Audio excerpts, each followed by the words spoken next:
Hello welcome back to my channel. ഇന്ന് നമ്മൾ എങ്ങനെയാണ് ILR ആപ്ലിക്കേഷൻ അല്ലെങ്കിൽ PR ആപ്ലിക്കേഷൻ സബ്മിറ്റ് ചെയ്യുന്നത് എന്നാണ് നോക്കാൻ പോകുന്നത്. ഫസ്റ്റ് തന്നെ നമ്മൾ ഗൂഗിളിൽ പോയിട്ട് ILR കാൽക്കുലേറ്റർ എടുത്ത് സെർച്ച് ചെയ്യുക. അപ്പോൾ ഇങ്ങനെ ഒരു പേജ് നമുക്ക് കിട്ടും. അപ്പോൾ ഇതിലേക്ക് നമ്മൾ 5 ഇയേഴ്സാണ് നമ്മൾ കോമൺലി ആയിട്ട് നമ്മൾ സ്കിൽഡ് വർക്കേഴ്സ് അപ്ലൈ ചെയ്യുന്നത്. 5 ഇയേഴ്സ് കഴിയുമ്പോഴാണ്. അപ്പം എന്നോട്ടാണ് നമ്മുടെ വിസ നമുക്ക് എന്നോട്ട് എയർലി ആയിട്ട് അപ്ലൈ ചെയ്യാമെന്നുള്ളതൊക്കെ ഇതിലിങ്ങനെ പറയുന്നതാണ്. അപ്പം ഇവരിങ്ങനെ 2-3 ക്വസ്റ്റ്യൻ ചോദിക്കും. അതിന് നമ്മൾ കറക്റ്റ് ഡേറ്റ് കൊടുക്കുക. എന്നാണ് നമ്മുടെ start of your first relevant visa, അത് നമുക്ക് എന്നാണോ ആദ്യമേ UK വിസ അടിച്ച് കിട്ടിയത് അതിൻ്റെ ഡേറ്റ് കൊടുക്കുക. പിന്നെ നമ്മൾ എന്നാണോ ഫിസിക്കലി UKയിൽ എൻ്റർ ആയ ആ ഡേറ്റും അടിച്ചു കൊടുക്കുക. പിന്നെ നമ്മുടെ കറണ്ട് ആയിട്ടുള്ള വിസ എപ്പോഴാണ് എക്സ്പയർ ആകുന്നതെന്നും ചോദിക്കുന്നുണ്ട്. അപ്പോൾ ഈ 3 കാര്യങ്ങളും കൂടെ നമ്മൾ ഡേറ്റ് ഇട്ട് കൊടുക്കുമ്പോഴേക്കും നമുക്ക് കാൽക്കുലേറ്റ് ചെയ്യാൻ പറ്റും. അപ്പോൾ അവരതിൽ പറയുന്നുണ്ട് എന്നാണ് നിങ്ങൾക്ക് ഏർലി ആയിട്ട് നമുക്ക് ILR ആപ്ലിക്കേഷൻ ഇടാൻ പറ്റുന്നത്, അത് എന്നാണ് ലാസ്റ്റ് ഡേറ്റ് എന്നൊക്കെ ഉള്ള കാര്യം ഇവരിതിൽ പറയുന്നുണ്ട്. അപ്പം ഇതിൽ പറഞ്ഞേക്കുന്ന ഡേറ്റിനേക്കാൾ മുന്നേ നമ്മൾ ILR ആപ്ലിക്കേഷൻ ഇടുവാണെങ്കിൽ നമുക്ക് റിജക്ഷൻ കിട്ടും. അപ്പം നമ്മുടെ കറക്റ്റ് ഡേറ്റൊക്കെ ആയിരിക്കണം. പിന്നെ ഇവരിതിൽ പറയുന്നുണ്ട് നമ്മൾ 12 മന്ത് പീരീഡിൽ 180 ഡേയ്സിൽ കൂടുതൽ നമ്മൾ UKയുടെ ഔട്ട്സൈഡിൽ സ്പെൻഡ് ചെയ്തിട്ടുണ്ടെങ്കിൽ നമുക്ക് റിജക്ഷൻ കിട്ടുമെന്ന് പറയുന്നുണ്ട്. അതായത് 1 ഇയറിൽ നമ്മൾ 6 മന്തിൽ കൂടുതൽ UKയിൽ ഔട്ട്സൈഡിൽ ആകാൻ പാടില്ല. അടുത്തതായിട്ട് നമ്മളിനി എങ്ങനെയാണ് ഒരു ILR ആപ്ലിക്കേഷൻ അപ്ലൈ ചെയ്യുന്നത് എന്ന് നോക്കാം. അതിനായിട്ട് ഗൂഗിളിൽ പോയി indefinite leave to remain in UK എന്ന് പറഞ്ഞ് അടിച്ചു കൊടുക്കുമ്പോൾ നമ്മൾ ഗവൺമെൻറ്റിൻ്റെ വെബ്സൈറ്റിലേക്ക് പോകും. അതിലവർ കുറേ ഡീറ്റെയിൽസ് ഇങ്ങനെ പറഞ്ഞിട്ടുണ്ട്. എങ്ങനെയാണ് നമ്മൾ ILR ആപ്ലിക്കേഷൻ ചെയ്യുന്നത്, നമ്മുടെ ഏത് വിസ ഏത് റൂട്ടിലൂടെയാണ് നമ്മൾ അപ്ലൈ ചെയ്യാൻ പോകുന്നത്. നമ്മുടെ സ്കിൽഡ് വർക്കേഴ്സ് എന്ന് പറയുമ്പോൾ നമ്മൾ യൂഷ്വലി 5 ഇയേഴ്സ് കഴിയുമ്പോഴായിരിക്കും നമ്മൾ അപ്ലൈ ചെയ്യുന്നത്. അപ്പം നമ്മൾ ടയർ 2 സ്കിൽഡ് വർക്കർ വിസയുടെ അണ്ടറിൽ വേണം സെലക്ട് ചെയ്യാനായിട്ട്. അതിൽ സെറ്റ് O എന്ന് പറഞ്ഞിട്ടുള്ള ആപ്ലിക്കേഷനാണ് നമ്മൾ സെലക്ട് ചെയ്യേണ്ടത്. സെറ്റ് O, സെറ്റ് M എന്നൊക്കെ പറഞ്ഞിട്ടുള്ള ആപ്ലിക്കേഷൻസ് ഉണ്ട്. അതിൽ നമ്മൾ സെറ്റ് O നമ്മുടെ സ്കിൽഡ് വർക്കർ വിസ ടയർ 2 തന്നെ സെലക്ട് ചെയ്യേണ്ടതാണ്. അതല്ലെങ്കിൽ വേറെ ഏതെങ്കിലും ആപ്ലിക്കേഷൻ ആണെങ്കിൽ അവർ റിജക്റ്റ് ചെയ്യാനുള്ള ചാൻസ് ഉണ്ട്. അപ്പം നമ്മൾ ഇത് സെലക്ട് ചെയ്ത് കഴിയുമ്പോഴേക്കും അവർ എപ്പോഴാണ് എങ്ങനെയാണ് സാലറി റിക്വയർമെൻറ്റ്സ് അങ്ങനത്തെ കുറേ കാര്യങ്ങൾ പറഞ്ഞു തരുന്നുണ്ട്. അപ്പോൾ അതൊക്കെ ഒന്ന് ജസ്റ്റ് ഒന്ന് വായിച്ച് നോക്കുക. ഇതിൻ്റെ എലിജിബിലിറ്റി എങ്ങനെയാണ്, നമ്മൾ UKയിൽ worked in the UK for 5 years ആയിരിക്കണം. പിന്നെ language and life in the UK test നമ്മൾ പാസ്സായിരിക്കണം. അത് അപ്ലൈ ചെയ്യുന്നതിന് മുന്നേ നമ്മൾ ലൈഫ് ഇൻ ദ UK ടെസ്റ്റൊക്കെ പാസ്സാക്കി വെക്കുകയാണെങ്കിൽ നമുക്ക് എളുപ്പമായിട്ട് ഇത് ചെയ്യാൻ പറ്റും. പിന്നെ ഇതിന് അപ്ലൈ ചെയ്യാനായിട്ട് ഒരു 3000 പൗണ്ട് മിച്ചോളം വരുന്നുണ്ട്. പിന്നെ ഇത് ഫാസ്റ്റ് ട്രാക്ക് ആയിട്ട് ചെയ്യണത് നമ്മൾ 500 പൗണ്ട് പ്രയോറിറ്റി സർവീസിൽ കൊടുക്കേണ്ടി വരും. പിന്നെ അത് ഒരു 1000 പൗണ്ട് കൊടുക്കുകയാണെങ്കിൽ നമുക്ക് സൂപ്പർ പ്രയോറിറ്റി സർവീസ് എന്ന് പറഞ്ഞ് കിട്ടും. അതായത് ഒരു ദിവസത്തിനകം നമ്മുടെ ഡിസിഷൻ അറിയാൻ പറ്റും. അങ്ങനത്തെ കുറച്ച് ഡീറ്റെയിൽസ് ആയിട്ടുള്ള കാര്യങ്ങളൊക്കെ ഉണ്ട്. അപ്പോൾ അതൊക്കെ ഒന്ന് ജസ്റ്റ് വായിച്ച് നോക്കുക. നമ്മൾ UKയുടെ ഔട്ട്സൈഡിൽ എത്ര നാൾ സ്പെൻഡ് ചെയ്തിട്ടുണ്ട്, അതായത് ഒരു വർഷം നമ്മൾ 180 ഡേയ്സിൽ കൂടുതൽ നമ്മുടെ UKയുടെ ഔട്ട്സൈഡിൽ സ്പെൻഡ് ചെയ്യാൻ പാടില്ല. അങ്ങനെ സ്പെൻഡ് ചെയ്തിട്ടുണ്ടെങ്കിൽ അതിന് എന്തെങ്കിലും വാലിഡ് ആയിട്ടുള്ള റീസൺ ഉണ്ടെങ്കിൽ ചിലപ്പോൾ അവർ ഓക്കെ പറയുമായിരിക്കും കേട്ടോ.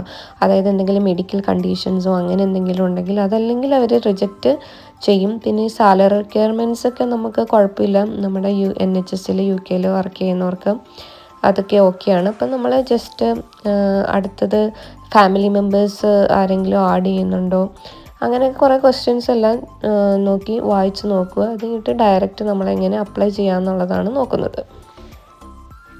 ലാംഗ്വേജ് റിക്വയർമെൻറ്റ്സ് നമുക്ക് മെയിൻ ആപ്ലിക്കൻറ്റിന് ഒന്നും കൊടുക്കേണ്ടി വന്നിട്ടില്ല. എനിക്ക് ജസ്റ്റ് ഞാൻ life in the UK test മാത്രമേ എഴുതിയിട്ടുണ്ടായിരുന്നുള്ളൂ.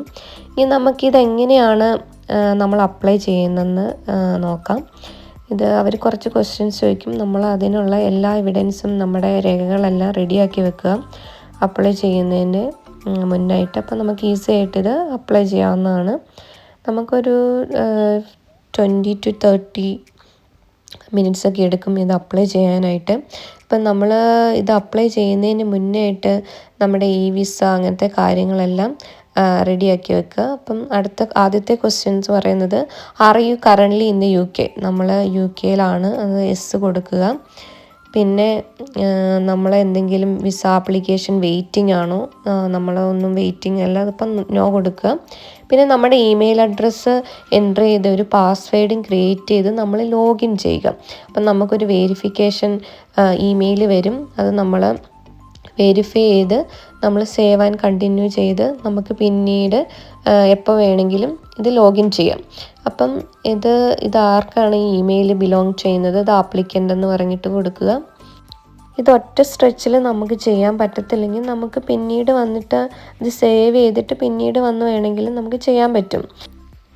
അപ്പം അവർ ചോദിച്ചേക്കുന്നത് നിങ്ങൾ ഏത് കാറ്റഗറിയിലാണ് ഇത് അപ്ലൈ ചെയ്യാൻ പോകുന്നത് എന്നാണ്. അപ്പം നമ്മൾ ഓഫ് കോഴ്സ് നമ്മൾ സ്കിൽഡ് വർക്കേഴ്സാണ്, ടയർ 2.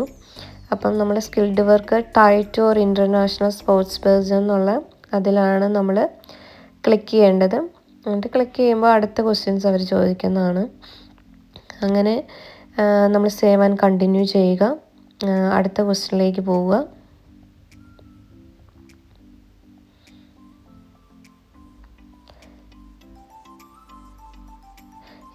അടുത്തത് in which migrant category are you applying, അത് നമ്മുടെ സ്കിൽഡ് വർക്കറാണ്.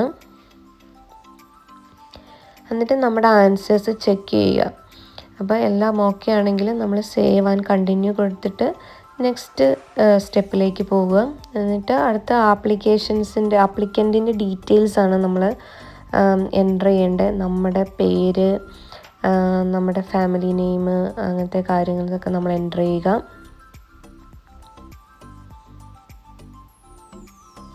അടുത്ത നമ്മൾ വേറെ ഏതെങ്കിലും പേരിൽ അറിയപ്പെടുന്നുണ്ടോ, ഉണ്ടെങ്കിൽ യെസ് കൊടുക്കുക, ഇല്ലെങ്കിൽ ഞാൻ നോയാണ് കൊടുത്തത്. സേവ് ആൻഡ് കണ്ടിന്യൂ കൊടുക്കുക.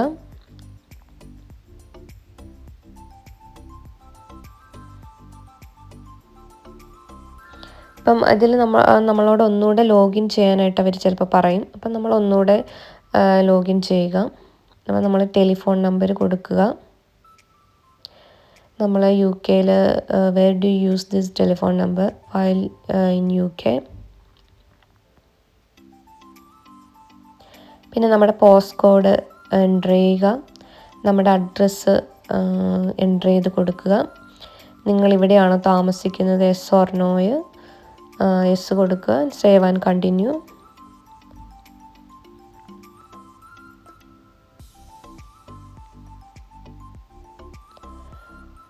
അടുത്തത് നമ്മൾ what is your sex, female, what is your relationship, diverged ആണോ സെപ്പറേറ്റഡ് ആണോ, അങ്ങനെ ആയിട്ടുള്ള കൊടുക്കുക.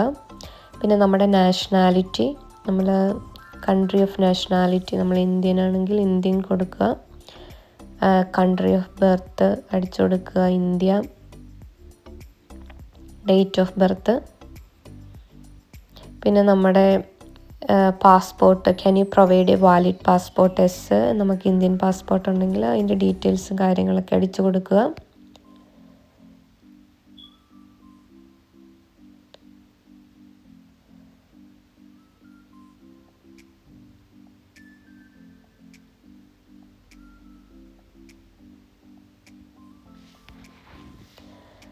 അടുത്തായിട്ട് do you have a biometric resident permit, നമുക്കുണ്ടെങ്കിൽ ഞാൻ ഉണ്ടെന്നാണ് കൊടുത്തത്. എൻ്റേത് എക്സ്പയർഡ് ആയിട്ടുള്ള ബയോമെട്രിക് റെസിഡൻറ്റ് പെർമിറ്റിൻ്റെ നമ്പറായിരുന്നു ഞാൻ അവിടെ അടിച്ചു കൊടുത്തിട്ടുണ്ടായിരുന്നത്. അങ്ങനെ പിന്നെ your identity card, do you have a valid national identity card, ഞാൻ നോയാണ് കൊടുത്തത്. Do you currently hold or have you ever held any other nationality or citizenship, അത് നോയാണ്. Living at your home address, നമ്മൾ എത്ര നാളായിട്ട് നമ്മുടെ ഈ അഡ്രസ്സിൽ ജീവിക്കുന്നു, നിങ്ങൾ റെൻ്റ് ചെയ്യുവാണോ, നിങ്ങളുടെ ഓണാണോ, നമ്മൾ UK-യിൽ എന്നാണ് ഫസ്റ്റ് എൻ്റർ ചെയ്തതെന്നുള്ള ഡീറ്റെയിൽസ് കൊടുക്കുക.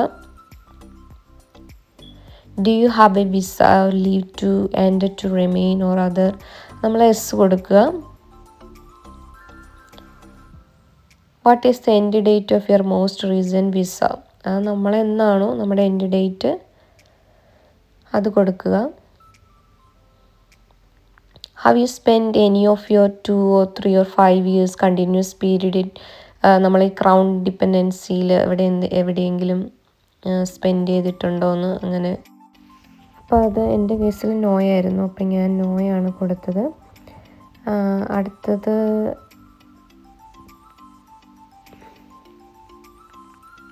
Other countries you have lived in. നിങ്ങൾ വേറെ ഏതെങ്കിലും കൺട്രീസിൽ UK അല്ലാതെ താമസിച്ചിട്ടുണ്ടോ പ്രീവിയസ്ലി എന്നുള്ളത്. അപ്പോൾ നമ്മൾ ഇന്ത്യയിൽ നിന്ന് വന്നവരാണെങ്കിൽ ഇന്ത്യയിൽ നമ്മൾ ഓഫ് കോഴ്സ് ജീവിച്ചിട്ടുണ്ടല്ലോ. അപ്പോൾ അതിൻ്റെ ഡീറ്റെയിൽസും കാര്യങ്ങളും എന്ന് വരെ നിങ്ങൾ അവിടെ സ്പെൻഡ് ചെയ്തു. നിങ്ങൾ വേറെ ഏതെങ്കിലും അഡീഷണൽ ആയിട്ടുള്ള കൺട്രീസിൽ താമസിച്ചിട്ടുണ്ടെങ്കിൽ അതിൻ്റെ ഡീറ്റെയിൽസ് കൊടുക്കുക. നമ്മുടെ നാഷണൽ ഇൻഷുറൻസിൻ്റെ ഡീറ്റെയിൽസ് കൊടുക്കുക. പിന്നെ ലൈഫിൻ്റെ UK ടെസ്റ്റ് നിങ്ങൾ പാസ്സായിട്ടുണ്ടോ. അപ്പം നമ്മൾ ഓഫ് കോഴ്സ് അത് പാസ്സാണ്. അപ്പോൾ അതിന് ഒരു പ്രത്യേക യുണീക്ക് റെഫറൻസ് നമ്പർ നമുക്ക് കിട്ടും പാസ്സായി കഴിയുമ്പം. അതിവിടെ അടിച്ചു കൊടുക്കേണ്ടതാണ്. പിന്നെ നമുക്ക് എന്തെങ്കിലും വിസ റിഫ്യൂസ് ചെയ്തിട്ടുണ്ടോ, ഡിപ്പോർട്ട് ചെയ്തിട്ടുണ്ടോ, അങ്ങനെ എന്തെങ്കിലും ഉണ്ടെങ്കിൽ അത് നോ കൊടുക്കുക.